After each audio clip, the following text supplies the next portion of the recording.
اور اس کے بعد آپ شاہانہ اور پیغمبرانہ شان سے بادشاہ کے محل میں داخل ہوئے۔ جب آپ داخل ہوئے تو آپ کے داخل ہونے کا انداز یہ تھا، آپ کے چہرے کا نور اور آپ کی ہیبت یہ تھی کہ بادشاہ استقبال میں اپنی کرسی سے اٹھ کے کھڑا ہو گیا۔ حالانکہ یہ معلوم تو تھا کہ یہ جیل سے آ رہے ہیں، لیکن چونکہ اللہ جنہیں عزت عطا فرماتا ہے تو دنیا کے کسی بادشاہ کی کیا اوقات ہے کہ وہ عزت کو گھٹا دے یا عزت کو کم کر دے۔ چونکہ عزت دینا اللہ کے اختیار میں ہے، وَتُعِزُّ مَن تَشَاءُ وَتُذِلُّ مَن تَشَاءُ، عزت اللہ دیتا ہے اور ذلت بھی اللہ دیتا ہے۔ اگر دنیا میں آج کوئی کسی کے لیے گڈھا کھودنے کی کوشش کرے، کچھ نہیں ہوتا ہے اس سے۔ کوئی کسی کو ذلیل کرنے کی کوشش کرے، کسی کی برائی کرے، کسی کی غیبت کرے، کسی کی مخالفت کرے، کسی کے لیے سازش کرے، پلاننگ کرتا رہے، اس کی برائی کرے، یہ ساری چیزیں آج تو زیادہ تر اس وقت کیا ہو رہا ہے، رشتے توڑوانے کی بھرپور کوشش کی جا رہی ہے غیبت کے ذریعے۔ یہ بہت زیادہ برائی آج قوم مسلم میں پھیل گئی۔ کسی کی بیٹی کا رشتہ ہوا، کسی کے بیٹے کا رشتہ ہوا، اب کیا ہے، کوئی جلنے والے حسد کرنے والے تو سب کے ہی ہوتے ہیں۔ مطلب جب نبیوں کے جلنے والے تھے، ہمارے رسول سے حسد کرنے والے لوگ تھے، تو ہماری آپ کی تو کوئی اوقات ہے ہی نہیں بالکل ذرے کے برابر بھی، جب ہمارے آقا سے جلنے والے لوگ تھے۔ تو اس طرح کا جو حسد پایا جاتا ہے، تو جب وہ پوری کوشش کرتے ہیں، کوئی انہیں رزلٹ نہیں آتا ہے، تو لاسٹ جا کے وہ اپنا جو نزلہ ہے وہ کہاں کم کرتے ہیں؟ رشتے پر۔ کسی کے بیٹی کی بات چل رہی، جا کے غلط باتیں اس کے ذہن میں بھر دیں، رشتہ مناسب نہیں ہے، بس اشارہ دے رہا ہوں سمجھ لو۔ اب یہ رشتے اتنے نازک ہوتے ہیں کہ انسان اتنے جملے میں کہتا ہے نا، ایک ٹھہرا ہوا پانی ہوتا ہے دریا کے اندر، ایک چھوٹی سی کنکری مار دیجئے وہ ہل جاتا ہے تہ تک ہل جاتا ہے ٹھہرا ہوا پانی ایک چھوٹی سی کنکری سے۔ رشتے کے اندر بھی رشتے بڑے نازک ہوتے ہیں، یہی بات ہے۔ اگر کسی نے کہہ دیا بیٹے کا رشتہ فلاں جگہ کر تو رہے ہو لڑکی، غور و فکر کر لینا ذرا، پھر بعد میں مت کہنا بتانا یا نہیں، پہلے ہی بتا رہا ہوں، ہوشیار ہو جانا۔ اب بس اتنی بات پر انسان رشتہ ختم کر دیتا، وہ سمجھتا کچھ نہ کچھ ہے۔ لڑکوں کے ساتھ بھی یہی ہے، لڑکیوں کے ساتھ بھی ہے۔ چونکہ انسان یہ چاہتا نہیں ہے کہ کسی کو خوشی ملے، کسی کو عزت ملے، کسی کو اللہ جو ہے وقار دے، لیکن یاد رکھیے گا انسان ہزار سازشیں کرتا رہے، جو نعمت، جو چیز اللہ نے آپ کی تقدیر میں لکھی ہے، یقین رکھیے کہ وہ آپ کو ملنی ہے۔ حضرت یوسف علیہ السلام نے یہی مزاج دیا۔ پھر فرمایا وقال الملک ائتونی بہ استخلصہ لنفسی، تو بادشاہ نے کہا میرے قریب آئیے۔ چونکہ بادشاہ کے دربار کا انداز یہ تھا کہ لوگ اس انداز میں سامنے بیٹھے رہتے تھے، اور بادشاہ کے جہاں بیٹھنے کی کرسی تھی تو وہ اونچی جگہ تھی، جیسے گویا کہ ہمارے یہاں اسٹیج لگاتے ہیں تخت، تو وہ پکا فکس بنا ہوا تھا، اور بادشاہ کی وہاں کرسی لگتی، اس کی بیوی کی، اس کے بیٹھنے کی، لوگ نیچے رہتے تھے۔ تو جتنے بھی لوگ آتے شکایت کرنے کے لیے، کچھ مانگنے، کچھ فریاد کرنے، تو وہ نیچے کھڑے ہوتے تھے۔ مگر اللہ کی شان دیکھی، حضرت یوسف علیہ السلام جب تشریف لائے تو بادشاہ اپنی کرسی سے اٹھ کے کھڑا ہو گیا، اور کھڑے ہونے کے بعد میں کہا آپ اوپر آئیے، میرے قریب تشریف لائیے، آپ میرے قریب تشریف لائیے۔ یہ کس چیز کی برکت تھی؟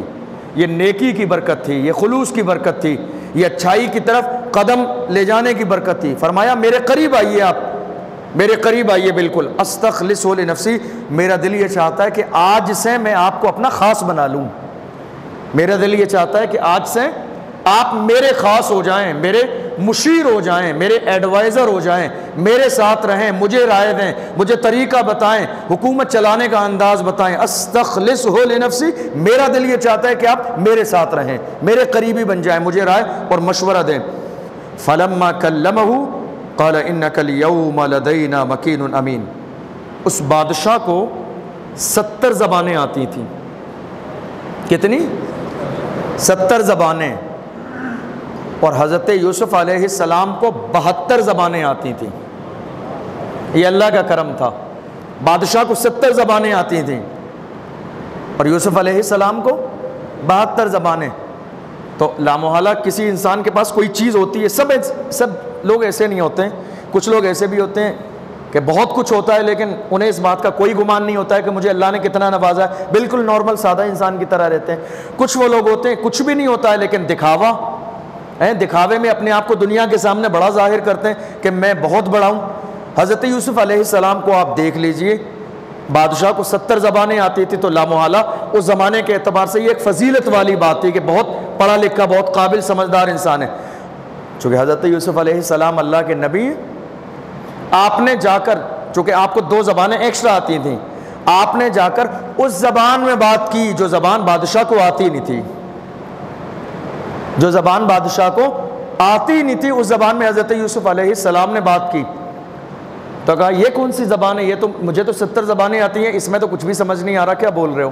کہا یہ سریانی زبان ہے۔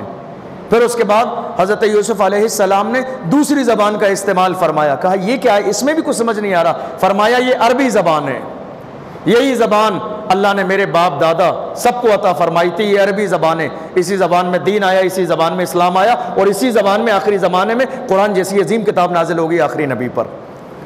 تو وہ آپ سے بہت متاثر ہوا، اسے لگا کہ ہم نے بہت بڑا خسارہ کیا کہ ایک اتنے قابل شخص کو ہم نے جیل کے اندر 12 سال اس کی زندگی کو ضائع کر دیا، بہت بڑا ہم نے خسارہ کر دیا۔ فلما کلمہ قال انک اليوم لدینا مکین امین۔ تو جب یہ ساری باتیں سن لی، آپ کا علم دیکھ لیا، آپ کا انداز دیکھ لیا، وہ کہتے ہیں نا لہجے نسلوں کا پتہ دیتے ہیں، ہے نہیں؟ ایک چھوٹی سی بات ہے، یہ چھوٹی سی بات ہے، لہجے، آپ کا انداز، آپ کی باتیں، ملنے کا انداز، ملاقات کا انداز، بولنے کا انداز، دوسرے کو رسپیکٹ دینے کا انداز، عزت دینے کا انداز، دوسروں کا خیال رکھنے کا انداز، یہ جو ساری چیزیں ہیں اسی کو کہا جاتا ہے لہجے نسلوں کا پتہ دیتے ہیں، اندازہ لگ جاتا ہے بندہ خاندانی ہے یا غیر خاندانی ہے۔ یاد رکھیے حضرت علی کا ایک قول ہے، بہت چھوٹی سی بات ہے اور بہت زبردست ہے، بہت اچھی بات ہے، بہت اچھی بات ہے، یاد کریے۔ حضرت علی رضی اللہ عنہ فرماتے ہیں انسان جب دنیا میں پیدا ہوتا ہے تو بولنا تو 2 سال میں سیکھ جاتا ہے۔ انسان جب دنیا میں پیدا ہوتا ہے تو بولنا 2 سال میں سیکھ جاتا ہے، لیکن بے شمار لوگ ایسے جو پوری زندگی یہ نہیں سیکھ پاتے کب کہاں کیا بولنا ہے۔ انسان بولنا تو پیدا ہونے کے بعد 2 سال میں سیکھ جاتا ہے۔ حضرت علی کا فرمان ہے باب العلم، انسان پیدا ہونے کے بعد 2 سال میں بولنا سیکھ جاتا ہے، مگر آپ فرماتے ہیں بے شمار لوگ دنیا میں ایسے ہیں جو پوری زندگی یہ نہیں سیکھ پاتے انہیں کب کہاں کیا بولنا ہے۔ کسی نے کہا تھا نا اگر بات صحیح ہو تو ہر بات سنی جاتی ہے، اور بات اگر خراب بھی ہو تو لہجہ صحیح ہونا چاہیے، انداز بہتر ہونا چاہیے، آپ کے انداز میں جھکاؤ ہونا چاہیے، آپ کے انداز میں تواضع ہونا چاہیے، آپ کے انداز میں رسپیکٹ ہونا چاہیے، ورنہ دنیا میں آج کوئی کسی کا لحاظ کرنے والا نہیں ہے۔ آپ 50 سال کے بھی ہیں، 10 سال کے بندے سے، آپ کا بچے سے آپ کا رویہ بہتر نہیں ہے، وہ یہ خیال ہی نہیں کرے گا کہ آپ کے چہرے پہ سفید داڑھی ہے۔ عزت دو گے عزت ملے گی۔ میرے رسول نے فرمایا من لم یرحم صغیرنا ولم یوقر کبیرنا فلیس منا۔ حضور نے فرمایا جو بڑوں کی عزت نہ کرے، چھوٹوں پر رحم کرے، اس سے ہمارا رشتہ نہیں ہے، وہ ہم میں سے نہیں ہے، وہ ہمارے راستے پہ نہیں ہے، وہ ہمارے طریقے پہ نہیں ہے۔ حضرت یوسف علیہ السلام نے جب بادشاہ کے سامنے مخصوص لب و لہجے میں گفتگو فرمائی، نبوت کی زبان، حسن و جمال اور کمال میں بے مثال، لہجے میں بے مثال، انداز میں بے مثال، زبانوں میں بے مثال، علم و ہنر میں بے مثال، فضل و کمال میں بے مثال، جب گفتگو فرمائی، جتنے لوگ تھے ایسا لگتا تھا کہ ان سب پر حضرت یوسف علیہ السلام کی زبان سے نکلنے والے جملوں نے جادو کر دیا ہے۔ سب کی زبان پر یوسف کا ذکر ہے، سب کی زبان پر نعرہ تو یوسف کا ہے، سب کی زبان پر باتیں ہیں تو یوسف کی ہیں۔ سب حیران ہیں کہ یہ انسان ہے یا فرشتہ ہے، یہ انسان ہے یا فرشتہ ہے، اس کی مسکراہٹ، اس کا چہرہ، اس کے رخسار، اس کا لباس، آخر کیا ہے، کتنا کمال اللہ نے عطا فرمایا ہے۔ فلما کلمہ قال انک اليوم لدینا مکین امین۔ تو کہا، بادشاہ نے کہا آج کے بعد لدینا مکین امین، تم ہمارے یہاں امین عام رہو گے۔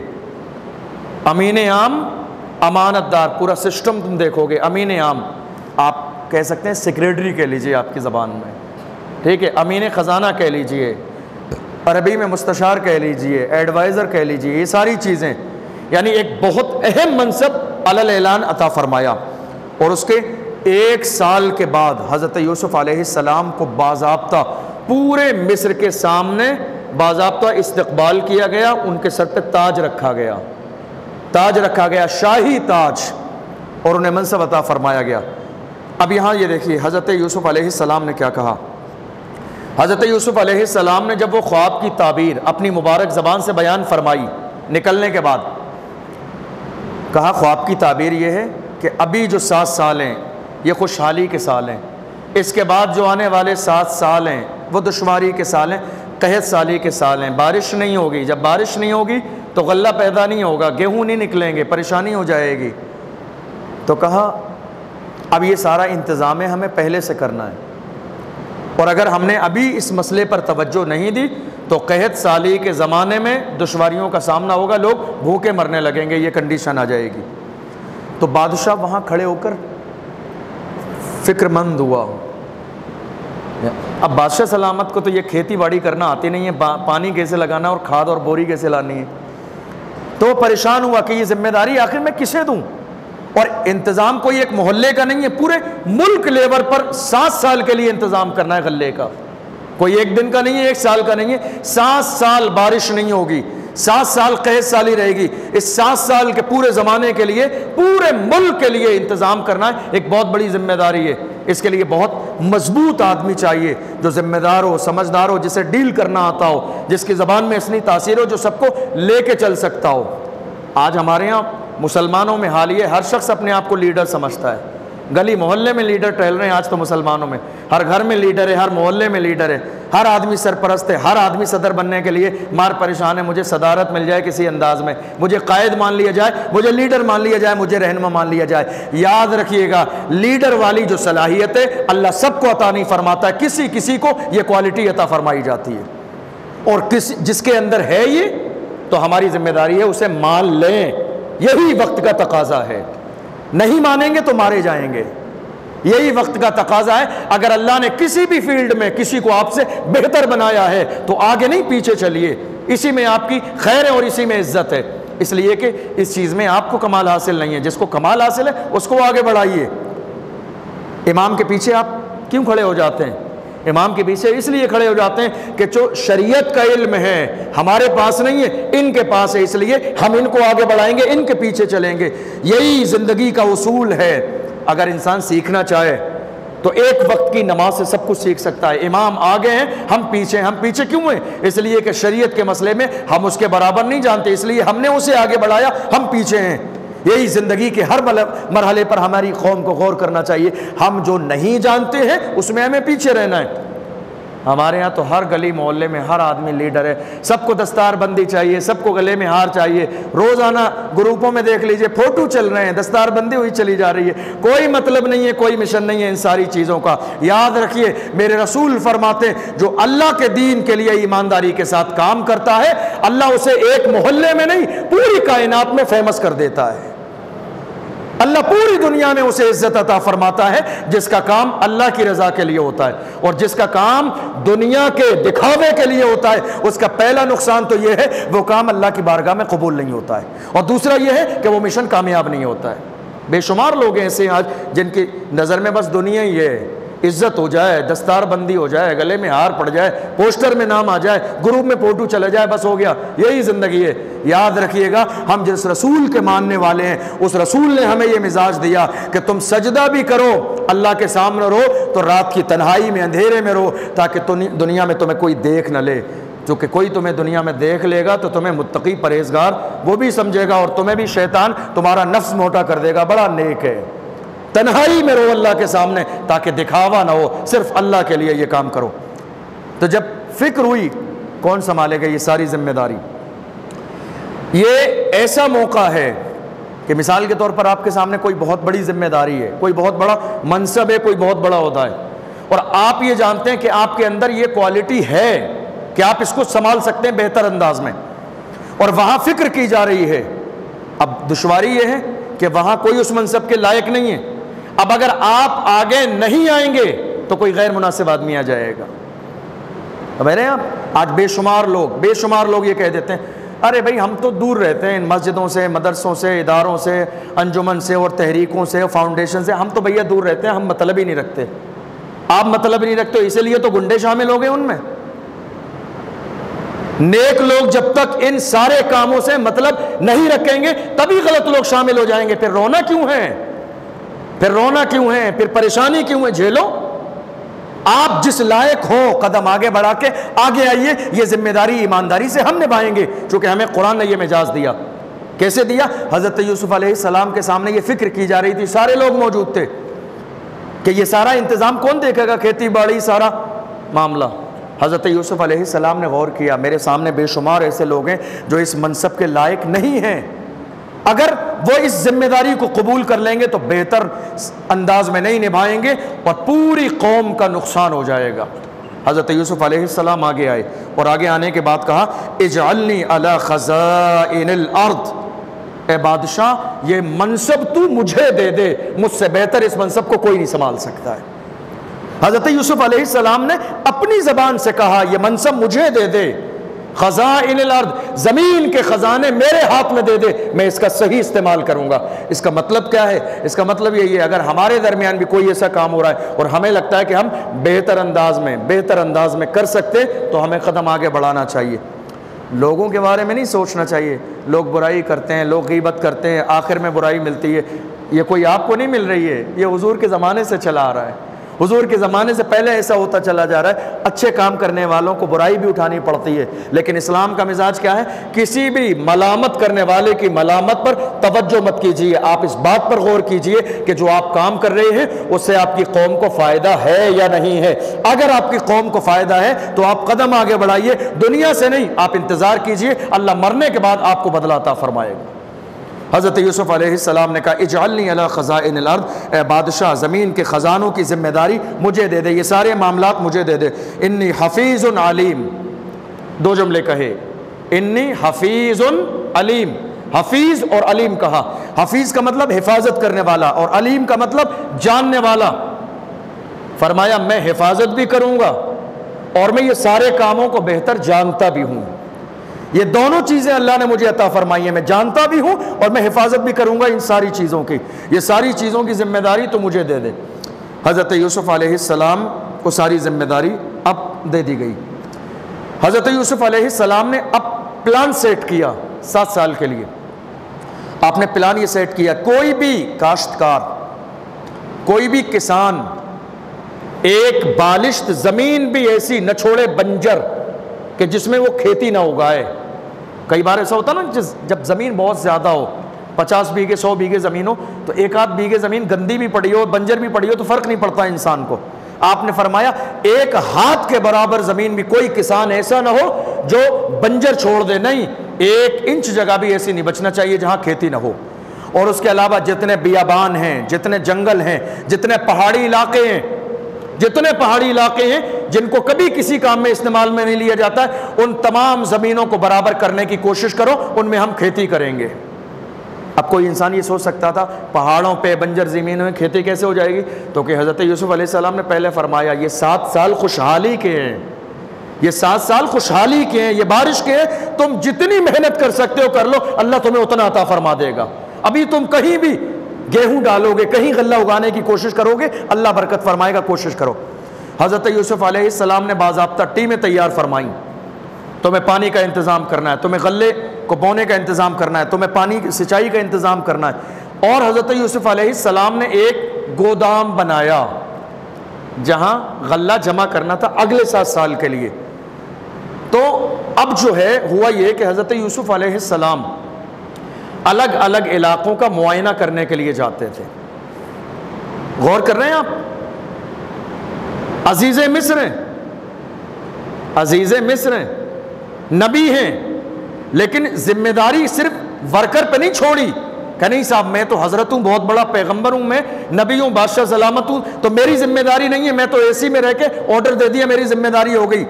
میرے نبی نے مزاج دیا سید القوم خادمہم، جو قوم کا سردار ہے وہ حقیقت میں قوم کا خادم ہوتا ہے۔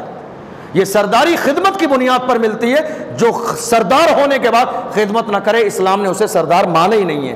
حضرت یوسف علیہ السلام خود دھوپ میں، اس زمانے میں گاڑیاں ایسے نہیں ہوتی تھیں، ایئر کنڈیشن گاڑی ہو، فارچونر لے کے چلے گئے، آسانی سے کھیتوں میں معائنہ کر کے آگے، ایسا نہیں ہوتا تھا اس زمانے میں۔ یا تو گھوڑے کی سواری ہوتی تھی، ریگستان کا علاقہ، بیابان جنگل، کتنی دھوپ پڑتی تھی۔ آج آپ بھیلواڑہ میں اندازہ لگا لیجئے دھوپ کا، کیسی شدت کی دھوپ ہے۔ حضرت یوسف علیہ السلام گرمی میں جاتے تھے اور کچھ لوگ یہ چاہتے تھے کہ آپ نہ جائیں، یا صبح میں جائیں شام میں نہ جائیں، اس انداز میں. لیکن حضرت یوسف علیہ السلام نے کبھی اس بات کی پرواہ نہیں کی. حضرت یوسف علیہ السلام نے فرمایا مجھے جو ذمہ داری دی گئی ہے میں ہر حال میں اپنی ذمہ داریوں کو پورا کروں گا. حضرت یوسف علیہ السلام معائنہ کرتے رہے اور آپ نے ایک طرف لوگوں کو تعمیری کام میں لگا دیا تاکہ ایک بہت بڑا جمع کرنے کے لیے گودام بن جائے کہ جس میں یہ جمع ہو. فصل جب تیار ہوئی تو آپ نے انداز یہ اپنایا 7 سالوں میں 5% غلہ تم حکومت کو دو گے، تم اپنے استعمال کے لیے رکھو. ہر سال 5% غلہ جو ہے حکومت میں لا کے جمع کرے گا. اور انداز یہ ہوگا بالیوں میں سے گیہوں نکالے نہیں جائیں گے بلکہ وہ بالیوں میں ہی اسی انداز میں رکھے جائیں گے، اس لیے کہ بالی کے اندر رہیں گے تو اس میں گھن نہیں لگے گا، اور اگر تم نکال دو گے اتنی بڑی تعداد میں تو گھن لگ جائیں گے، گیہوں خراب ہو جائیں گے. فرمایا بالیوں کے اندر رہیں گے اور اسی انداز میں ہم پیک کر کے اس کو رکھیں گے. اور جب قحط سالی کا دور آئے گا تو جو پہلے 7 سال میں 5% اپنا غلہ لا کے حکومت کو دے گا، جمع کرائے گا، اسی کو قحط سالی کے زمانے میں دیا جائے گا. یہ قانون آپ نے بنایا اور 7 سال تک حضرت یوسف علیہ السلام کی نگرانی میں یہ کام چلتا رہا. اب آپ دیکھیے حضرت یوسف علیہ السلام نکلتے تھے. حضرت یوسف علیہ السلام کا انداز یہ تھا کہ جب آپ محل سے نکلتے تھے تو 1-2 بندے آپ کے ساتھ ہوتے تھے حفاظت کرنے والے، اور آپ گھوڑے پہ سواری فرماتے تھے. تو گھوڑے پر جب آپ بیٹھتے تھے، گھوڑے کی یہ عادت ہوتی ہے جب کوئی سواری کرتا ہے بیٹھتا ہے تو وہ چلاتا ہے، یعنی کچھ نہ کچھ بولتا ہے، آواز نکالتا ہے. تو وہ آواز گھوڑے کی اتنی مشہور ہوئی کہ لوگوں کو اندازہ ہو جاتا تھا کہ ہاں یوسف گھوڑے پر بیٹھے ہیں، کہیں جا رہے ہیں. تو لوگ دوڑ دوڑ کے جو ہے روڈوں پر لائن لگا لیتے تھے حضرت یوسف علیہ السلام کو دیکھنے کے لیے کہ یوسف علیہ السلام جا رہے ہیں. زلیخا کے حوالے سے ہے کہ زلیخا نے بھی جب وہ حق ظاہر ہو گیا، بادشاہ کے یہاں سے پورا جو قضیہ تھا وہ معاملہ فیصلہ ہو گیا، سب فائنل ہو گیا، اس کے بعد زلیخا نے جا کے اپنے محل میں جتنے اپنے بت تھے ان پر لعنت بھیجنا شروع کر دی، ان پر ملامت کرنا شروع کر دی کہ اے جھوٹے خداؤ، پوری زندگی ہو گئی میں نے دن و رات تمہیں مانا، تمہاری عزت کی، تمہاری پوجا کی، تمہارے سامنے طرح طرح کی نعمتیں اور کھانے رکھے، مگر کوئی کام نہیں آئے تم میں سے، میرے کسی نے کوئی کام نہیں کیا میرے. دیکھو یوسف کے خدا کو کہاں سے چلے اور کہاں پہنچ گئے ہیں. دیکھو یوسف کے خدا کو، وہ خدا سچا ہے یوسف کا جس نے ایک جیل میں رہنے والے قیدی کو مصر کا بادشاہ بنا دیا، وہ سچا ہے خدا یوسف کا. اور تم جھوٹے ہو کہ تم سے میں نے ایک چیز کی فرمائش کی، تم نے آج تک میری وہ فرمائش بھی پوری نہیں کی. حتیٰ کہ معاملہ یہاں تک ہو گیا کہ حضرت یوسف علیہ السلام کہ خدا کو تعریف کرتے کرتے ایک دن زلیخا نے اپنے سارے خداؤں کو توڑ دیا، اپنے ہاتھ سے ساری مورتیوں کو توڑ دیا. غصے میں آ گیا، اب کوئی فائدہ ہے نہیں تمہارا، بے مطلب سب کو توڑ دیا. حضرت یوسف علیہ السلام کے حوالے سے ہے کہ زلیخا کو حضرت یوسف علیہ السلام سے اتنی شدت کی محبت ہوئی تھی اس زمانے میں کہ لوگوں کو یہ پتہ چل گیا تھا کہ ہم زلیخا کے پاس جا کر تھوڑی دیر بیٹھیں گے اور ہم اگر یوسف کا ذکر کریں گے تو انعام ملے گا ہمیں.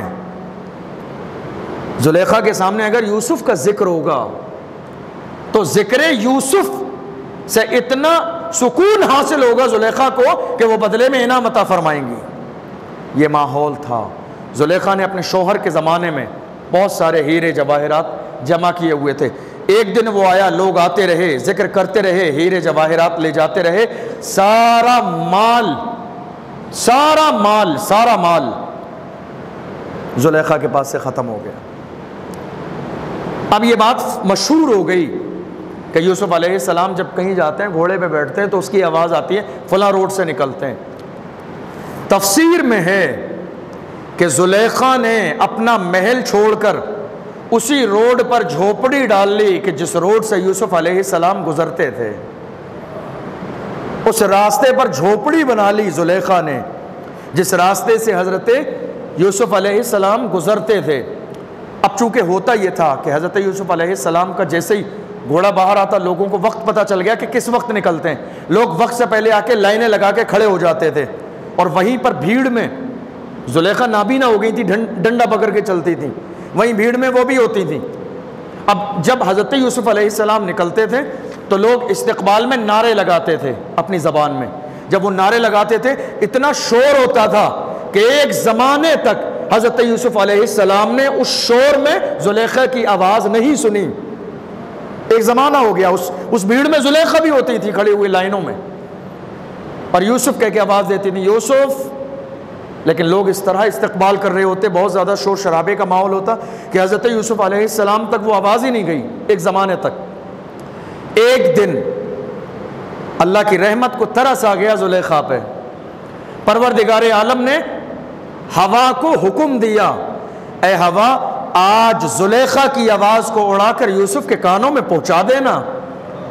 ہوا کو حکم دیا پروردگار عالم نے۔ حضرت یوسف علیہ السلام جب نکلے، عادت کے مطابق شور شرابہ تھا، حضرت یوسف علیہ السلام کے کانوں تھکاوا نے اڑا کر وہ آواز پہنچائی۔ حضرت یوسف علیہ السلام نے ادھر ادھر دیکھا، دیکھنے کے بعد میں نظر پڑی اس بوڑھی عورت پر، زلیخا پر۔ لیکن ایک زمانہ وہ تھا کہ عورتوں میں، مصر کی سرزمین پر عورتوں میں زلیخا کے حسن کی مثالیں دی جاتی تھیں۔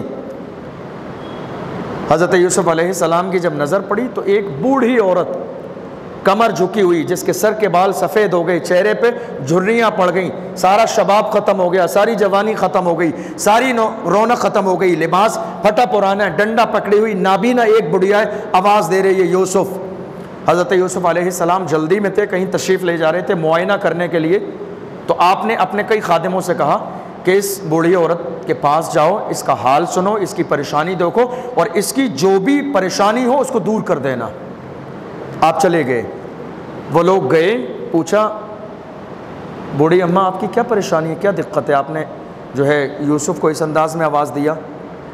لوگ ان کو دیکھنے لگے حیرت سے، سمجھ رہے ہیں آپ؟ اب مثال کے طور پر اتنے مجمع میں اب سارے لوگ کہہ رہے ہیں حضرت شہر قاضی صاحب، اب کوئی آ کے دروازے سے میرا نام لے کے اشرف جیلانی کے ادھر آؤ، تو لوگوں کے لیے یہ منظر ایک حیرت والا ہوگا کہ یہ کون ہے، یہ کون ہے ایسے مجمع میں جب لوگ عزت کے ساتھ پکار رہے ہیں اور اس نے نام لیا ہے۔ لوگ دیکھنے لگے، سب نعرے لگا رہے، تو زلیخا نے آواز دی یوسف کہہ کے، حالانکہ وقت کے بادشاہ کوئی یوسف نہیں کہتا۔ لوگ حیرت سے دیکھنے لگے، کچھ تو قریبی ریلیشن ہے کہ جس کی بنیاد پر نام لیا ہے۔ جب آپ کے وزیر اور خادم وہاں گئے، پوچھا کیا بات ہے، کیا دقت ہے؟ کہا مجھے تم سے کام نہیں ہے، مجھے یوسف سے کام ہے، لے چلو۔ حضرت یوسف علیہ السلام کے محل میں لے گئے زلیخا کو، ٹھیک ہے۔ حضرت یوسف علیہ السلام اپنے کاموں میں بزی رہے۔ آپ کی عادت کریمہ تھی، یوسف علیہ السلام جب وقت ہوتا تھا دن کا اور باہر نکلنے کا، کہیں جانے کا، کہیں میٹنگ کا، معائنے کا، تو شاہی لباس پہنتے تھے، اور جیسے ہی ان سارے حکومت کے کاموں سے فارغ ہوتے تو بادشاہ کے محل میں جا کے وہی فقیرانہ لباس زیب تن کرتے اور اس میں اللہ کی عبادت کرتے۔ یہی ہے، انسان کو کبھی اپنا وقت نہیں بھولنا چاہیے۔ دنیا میں جو ظاہری منصب ہے اس منصب کو بھی مینٹین کرنا چاہیے، یہ بھی وقت کا تقاضا اور ضرورت ہے، اور انسان کے دل میں جو ہے اللہ کا ڈر اور اس کا خوف بھی ہونا چاہیے۔ بہت سارے لوگ پھٹے پرانے کپڑے پہنے رہتے ہیں، گندے کپڑے پہنے رہتے ہیں، منہ سے رال ٹپک رہی ہوتی ہے، سر میں ان کے جوئیں پڑے ہوتے ہیں، نہاتے نہیں ہیں، دھوتے نہیں ہیں، ملنگ ہیں۔ ایسے کیسے ملنگ ہیں؟ کیسے ملنگ؟ غسل کرنا سنت ہے، غسل کرنا میرے رسول کی سنت ہے۔ میرے آقا صلی اللہ علیہ وسلم نے فرمایا جس کا ظاہر پاک نہ ہو اس کا باطن پاک کیسے ہوگا؟ جس کا ظاہر پاک نہ ہو، جس کا منہ صاف نہ ہو۔ یاد رکھیے کوئی بھی انسان آج کے دور میں بے شمار درگاہوں پہ، مزاروں پہ ناچتے کوجتے لوگ آپ کو مل جائیں گے، ملنگ ہیں، فقیر ہیں، اللہ والے ہیں۔ اللہ والا جو بھی ہے ہم اس کے قدموں سے لگنے والی دھول کو اپنے ماتھے پہ لگاتے ہیں، لیکن یاد رکھیے گا جو آدمی نماز چھوڑ دے، جو یہ کہے ہماری نماز تو مدینے میں ہوتی ہے، ہم تو کعبے شریف میں نماز پڑھتے ہیں، چکن بریانی یہاں کھا رہا ہے، نماز کعبے میں جا کے پڑھ رہا ہے، دیکھو اس کی حالت۔ یہ حال ہے آج دنیا کا، نماز پڑھتے نہیں ملیں گے آپ کو، سجدہ کرتے نہیں ملیں گے، ناچتے کوجتے ڈانس پارٹیاں کرتے ہوئے ملیں گے، اللہ والے پہنچے ہوئے حال میں ہیں۔ یہ ساری چیزیں صرف ڈرامہ ہیں اور ڈرامے کے علاوہ کچھ بھی نہیں ہے۔ اللہ والے جو ملنگ ہوتے ہیں وہ ایسے ہوتے ہیں کہ جن کا دنیا سے کوئی تعلق نہیں ہوتا ہے، نہ کھانے سے نہ پینے سے، انہیں جب بھی دیکھو گے وہ تمہیں سجدے میں ملیں گے، تم جب بھی دیکھو گے قرآن کی تلاوت کرتے ملیں گے، اور جن کا تعلق نماز سے نہ ہو، یاد رکھیے گا ان کا تعلق روحانیت سے نہیں ہو سکتا۔ نماز ہمارے نبی پہ معاف نہیں ہوئی، میرے نبی نے انتقال سے پہلے اشارے سے نماز ادا فرمائی۔ بخاری کی حدیث ہے، ترمذی میں ہے، ابو داؤد میں ہے، ابن ماجہ میں ہے، میرے رسول نے وصال کے وقت کئی دن بخار رہا، مسجد میں آنا نہیں ہوا بیماری کی وجہ سے، تو میرے رسول نے بستر پر اشارے سے نماز ادا فرمائی۔ رسول اللہ پر نماز معاف نہیں ہوئی ہے تو ہمارے جیسے گنہگاروں پر نماز معاف ہو جائے گی؟ حضرت یوسف علیہ السلام فقیرانہ لباس پہن کے عبادت کر کے فارغ ہوئے، رات میں بیٹھے سوچ رہے تھے، اچانک سے خیال آ گیا کہ آج کسی بوڑھی عورت نے مجھے آواز دی تھی۔ خیال آ گیا، خادموں کو بلایا، کہا ایک بوڑھی عورت نے آواز دی تھی، کیا مسئلہ تھا، تم نے سنا جا کے؟ کہا حضور وہ بوڑھی عورت آپ سے ملنا چاہتی تھی، اس نے کوئی مسئلہ نہیں بتایا، وہ آپ سے ملنا چاہتی تھی، اس کی خواہش تھی کہ وہ یہاں آئے، ہم لے کر آ گئے ہیں۔ ابھی تک حضرت یوسف علیہ السلام کو خیال نہیں آیا زلیخا کا، چونکہ 12 سال کا دور گزر گیا تھا اور اس کے بعد اتنی بڑی ذمہ داری آپ کو مل گئی تھی کہ آپ اپنی ذمہ داریوں میں مگن تھے۔ اور تفسیر میں ہے کہ اللہ نے زلیخا کا خیال اور اس پرانے واقعے کا خیال ہی یوسف کے دل سے نکال دیا کہ آپ آگے بڑھیے، قدم آگے بڑھائیے اور ذمہ داریوں کو سنبھالیے۔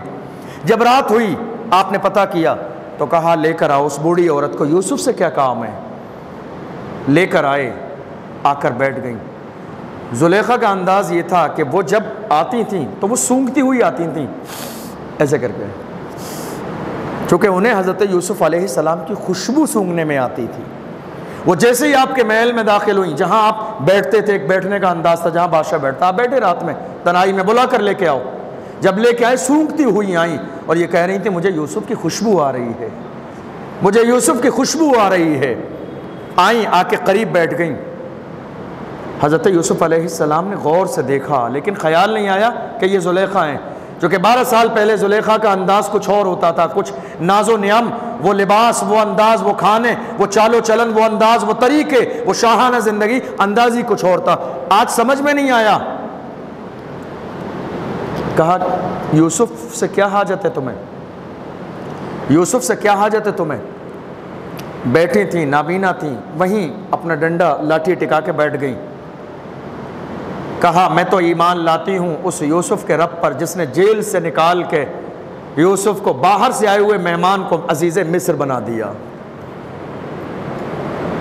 آپ سمجھ گئے میں زلیخا ہوں۔ زلیخا تمہارا یہ حال؟ کتابوں میں حضرت یوسف علیہ السلام اس وقت ہنسنے لگے، مسکرانے لگے کہ زلیخا نے میری محبت میں اپنا یہ حال بنا لیا۔ جوانی سے بڑھاپا آ گیا، روتے روتے نابینا ہو گئی، جسم کا سارا گوشت غائب ہو گیا، بڑھاپے کا دور آ گیا، یہ حال ہو گیا میری محبت میں۔ مسکرائے حضرت یوسف علیہ السلام، روتی رہی۔ حضرت یوسف علیہ السلام کو بھی احساس ہوا ان کی حالت کا، خود حضرت یوسف علیہ السلام زار و قطار رونے لگے، کافی دیر روئے، اور رونے کے بعد حضرت یوسف علیہ السلام نے کہا زلیخا اب تم مجھ سے کیا چاہتی ہو؟ کیا چاہتی ہو؟ تمہاری فرمائش کیا ہے؟ تم آواز دے رہی تھی، کیا حکم ہے تمہارا؟ تمہاری کیا فرمائش ہے؟ تم بتاؤ، میں کیا کر سکتا ہوں تمہارے لیے؟ زلیخا نے کہا میرے 3 کام ہیں اور وہ آپ کو کرنا ہے۔ میرے 3 کام یہ ہیں، نمبر 1 میرا بڑھاپا ختم ہو جائے، میری جوانی واپس آ جائے۔ آپ اپنے خدا سے دعا کر دیجئے، چونکہ میں جانتی ہوں آپ کا خدا اتنا پاورفل ہے جو جیل سے نکلنے والے قیدی کو عزیز مصر بنا سکتا ہے۔ آپ دعا کر دیجئے کہ میرا یہ بڑھاپا جوانی میں تبدیل ہو جائے، چونکہ میری بڑھاپے کی عمر نہیں ہے، پر روتے روتے غموں میں بوڑھی ہو گئی ہوں۔ آپ دعا کر دیجئے کہ مجھے جوانی مل جائے۔ اور میری دوسری خواہش یہ ہے کہ میری آنکھیں واپس آ جائیں، اور میری تیسری خواہش یہ ہے مجھے جو اللہ نے پہلے حسن و جمال دیا تھا وہی حسن و جمال اللہ مجھے دوبارہ عطا فرما دے۔ اس وقت میں بہت سارے لوگ وہاں جمع ہو گئے۔ حضرت یوسف علیہ السلام نے کتابوں میں اپنا عمامہ شریف اتارا، اور اتارنے کے بعد زمین پر رکھا، اور ایک چادر زلیخا کے اوپر ڈالی، اور ڈالنے کے بعد آپ نے سر جھکایا، بیٹھ گئے جس طرح تشہد میں بیٹھتے ہیں اتحیات میں، اور بیٹھنے کے بعد میں اللہ کی بارگاہ میں دعا کرتے ہیں پروردگار عالم تو جانتا ہے، تیری لوگوں کے دلوں پر نظر رہتی ہے، اے اللہ تو جانتا ہے آج زلیخا کے دل کا حال وہ نہیں ہے جو پہلے کبھی ہوتا تھا۔ آج زلیخا نے دنیا کے تمام جھوٹے خداؤں کو چھوڑ کر تیرا کلمہ پڑھ لیا ہے، آج زلیخا کے دل میں اے اللہ تیری محبت رس بس گئی ہے، تو کرم فرما دے۔ اور زلیخا جو چاہتی ہے، بہت پریشانیاں برداشت کی ہیں زلیخا نے، اے اللہ کرم فرما دے زلیخا کے حال پر۔ ایک روشنی آئی، اور اس کے بعد حضرت یوسف علیہ السلام نے زلیخا کے اوپر سے چادر ہٹائی۔ جیسی چادر ہٹائی، اللہ کی شان دیکھو، آنکھیں واپس آ گئیں، بڑھاپا ختم ہو گیا، جوانی واپس آ گئی، حسن واپس آ گیا۔ زلیخا نے آنکھیں کھولی، آنکھیں کھولنے کے بعد اپنا جسم کو ٹٹولنے لگیں، ایسے کر کے جھریاں تھیں میرے تو گالوں میں، تو اب یہ جھریاں کہاں ختم ہو گئیں دیکھا، اور اس کے بعد زلیخا بے ہوش ہو گئیں، اور اس کے بعد اندر لے جایا گیا، گھر کی عورتیں آئیں، اندر لے گئیں اور وہاں جا کے ان کو لٹا دیا۔ بے ہوشی کے بعد ہوش آیا۔ کتابوں میں لکھا ہوا ہے جیسے ہی زلیخا کو ہوش آیا تو اب عالم یہ تھا کہ زلیخا کو جتنی محبت حضرت یوسف علیہ السلام سے سی، اس سے ہزاروں گنا زیادہ محبت یوسف کے پروردگار سے ہو گئی تھی۔ پروردگار عالم نے وحی نازل فرمائی حضرت یوسف علیہ السلام کی طرف، اے یوسف، زلیخا نے تمہاری محبت میں بہت پریشانیاں برداشت کی ہیں، اور اب زلیخا کی محبت پروردگار سے ہو گئی ہے، اے یوسف زلیخا پر احسان کرو، زلیخا سے نکاح فرما کے، زلیخا سے نکاح فرما کے زلیخا کی دل جوئی کرو، تمہاری محبت میں ایک زمانے تک پریشانیاں برداشت کی ہیں۔ حضرت یوسف علیہ السلام کو اللہ کا حکم ملا، حضرت یوسف علیہ السلام نے تمام جو ہے امور سلطنت اور جو ذمہ داریاں سنبھالنے والے لوگ تھے ان کو بلایا، ولیمے کا انتظام ہوا۔ حضرت یوسف علیہ السلام نے حضرت زلیخا سے اپنے دین کے طریقے پر، جو حضرت اسماعیل علیہ السلام، حضرت اسحاق اور حضرت یعقوب علیہ السلام کا جو دین کا طریقہ تھا، اس طریقے پر نکاح فرمایا۔ اور اس کے بعد کتابوں میں لکھا ہے، تفسیر میں ہے کہ حضرت یوسف علیہ السلام کافی دیر کے بعد زلیخا سے ملنے گئے، وہ اپنے حجرے میں تھیں، زلیخا سے ملنے گئے کہ ملاقات کریں، بات کریں، ٹھیک ہے، اور چونکہ اب میرے نکاح میں آ گئی ہیں تو یہ میری ذمہ داری ہے کہ انہیں کسی چیز کی ضرورت ہو تو میں اس کا انتظام کراؤں۔